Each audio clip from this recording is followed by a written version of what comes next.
Rikthyer zonja dhe zotëri me pjesën e dytë të programit Mirëmëngjes Shqipëri, flasim pak për zhvillimet ndërkombëtare. Deri nesër në mbrëmje, konkretisht në orën 8, ka anafat autoritetet iraniane për të rihapur ngushticën e Hormuzit. Në të kundërt, do të përballen me pasoja shkatërruese. Këto janë fjalët e përdorura së fundi nga presidenti i Shtetit Bashkuar të Amerikës Donald Trump, i cili kërcënon se do të godas infrastrukturën jetike të Iranit nëse nuk do të ketë një kundërpërgjigje dhe po në të njëjtën ditë, po Donald Trump ka deklaruar se Irani po bën përpjekje për të bërë negociata dhe për të pranuar termat dhe kushtet e Shteteve të Bashkuara. E diskutojmë me Xhavid Shalën zhvillimet më të fundit 24 orëve për sa i përket konfliktit në lindjen e mesme. Ai është një ekspert i çështjeve të sigurisë. E ftoj pa humbur kohë në programin tonë. Mirëmëngjes, mirë se vjen Xhavid. Mirëmëngjes. Sa kërcënues duket toni Donald Trump? Ka diçka që duhet ta kuptojmë pas këtyre deklaratave që për hir të vërtetës këtë herë kanë ardhur në një formë edhe më të ashpër se ç'imi mësuar ta shohim presidentin e Shteteve të Bashkuara? Po, me sa duket konflikti po kalon në fazën vendimtare, po jo përfundimtare. Duket ka marrë një zhvillim të fuqishëm që do të marrë edhe një rrugë të caktuar. Presidenti Trump ka dhënë disa parlemrime. Po ta shohësh pak në aspektin ushtarak, të dy palët vazhdojnë sulmet kundër njëri tjetrit. Pra, Shtetet Bashkuara të Amerikës në koalicion me Izraelin vazhdojnë sulmet në Iran ndaj objekteve ushtarake, por edhe objekteve energjetike.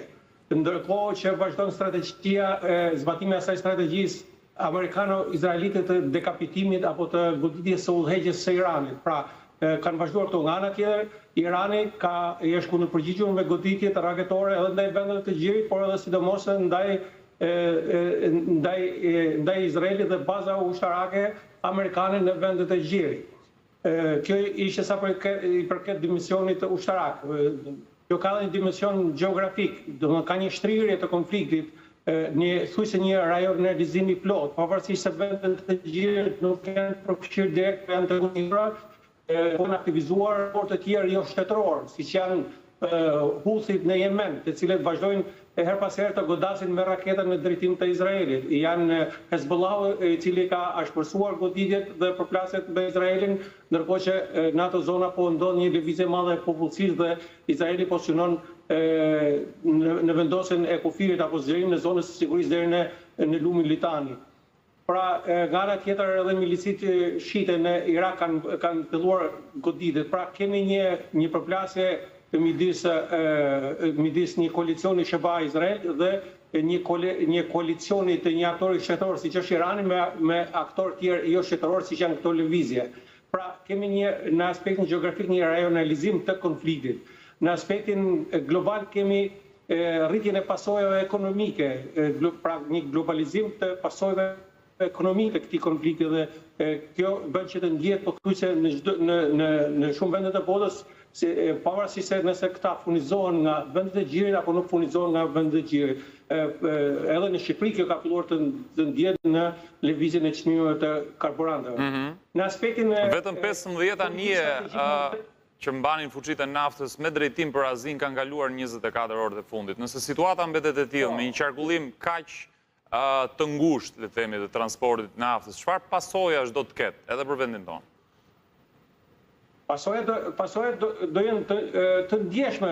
Në fakt, nëse presidenti Trump është përpjekur disa herë duke patur parasysh ndjeshmërinë e madhe të tregut dhe ndaj deklaratave që i jepen, ndjeshmërinë e madhe të tregut edhe lëvizja çmimeve ka dhënë disa deklarata duke përcaktuar afate për përfundimin e luftës, jo një javë dhe 2 javë tjerë, por me sa duket ky konflikt palët janë të interesuar, pala amerikane e Izraelit është interesuar ta mbarojë sa më shpejt, ndërsa pala iraniane duke mos patur mundësi tjera të përgjigjet me të njëjtën ritëm këtij konflikti, synon ta zvarrisë në mënyrë që ta lodhë sa më shumë kundërshtarin, ndërkohë që vazhdon edhe goditjet pastaj edhe luftën asimetrike.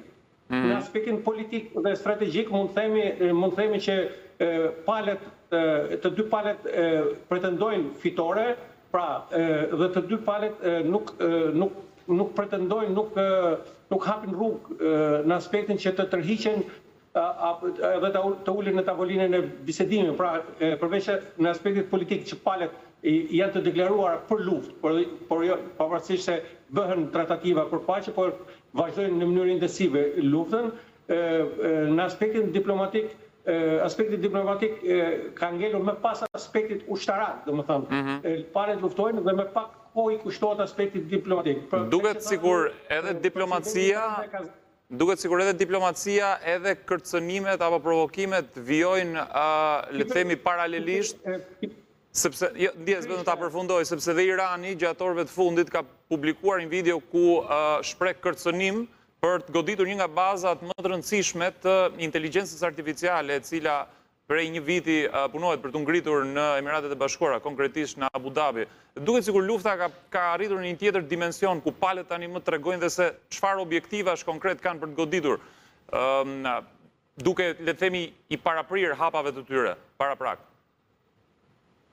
Po, kjo tregon që palët me sa duket janë të sigurta edhe për saktësinë e goditjeve të tyre.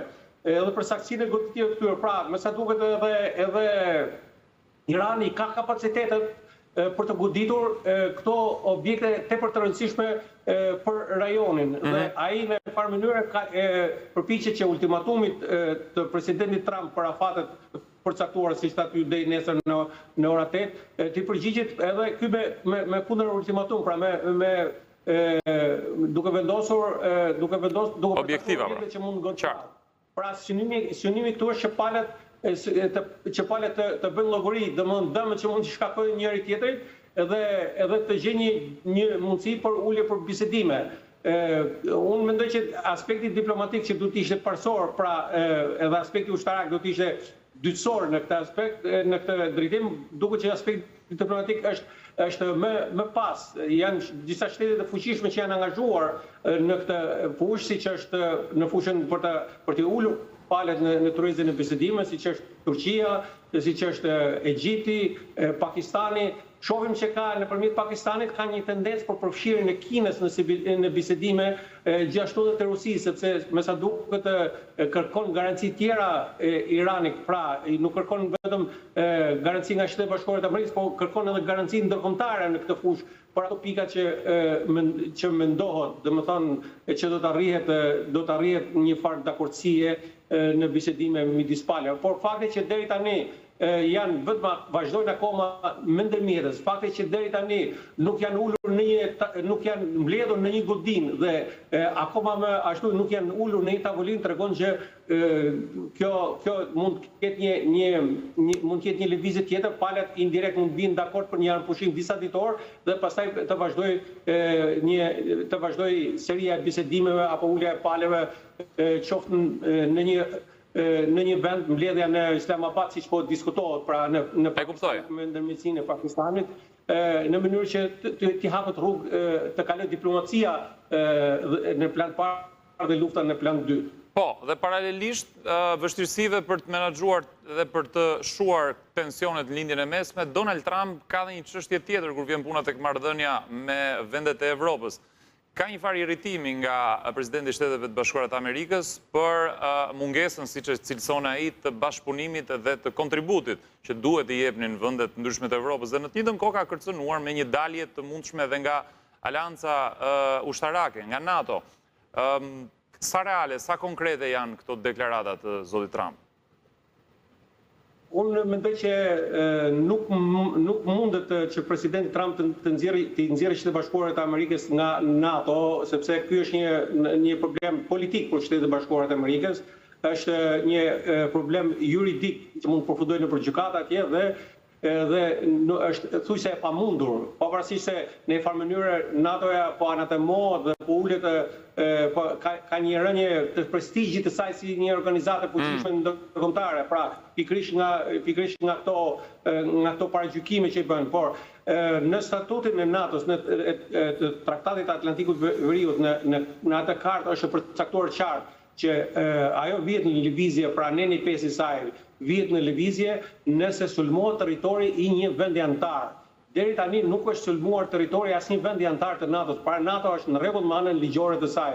Nga ana tjetër, NATO vetëm një herë e ka vënë me zbatim dhe ka provuar nenin 5 dhe ai është bërë me kërkesën e Shtetit Bashkuar të Amerikës pas 11 shtatorit të vitit 2001, kur u goditën kullat binjaka dhe u bën ato atentatet që dihen në Shtetin Bashkuar të Amerikës. Pra, NATO është vënë në funksion vetëm një herë në shërbim të Shteteve të Bashkuara të Amerikës. Nga ana tjetër, në politikën e brendshme amerikane ka reagime shumë të fuqishme, qoftë nga të majtët, qoftë nga demokratët dhe nga republikanët që as nuk e diskutojnë këtë që për një tërheqje nga NATO.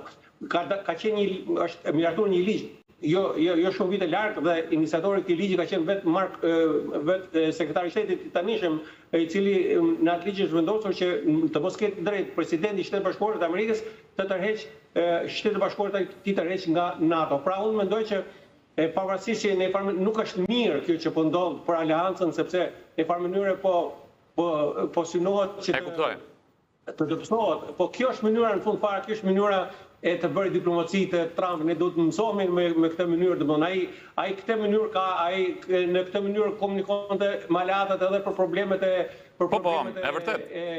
sankcioneve ekonomike e tjerë. Është drejt zoti Shala.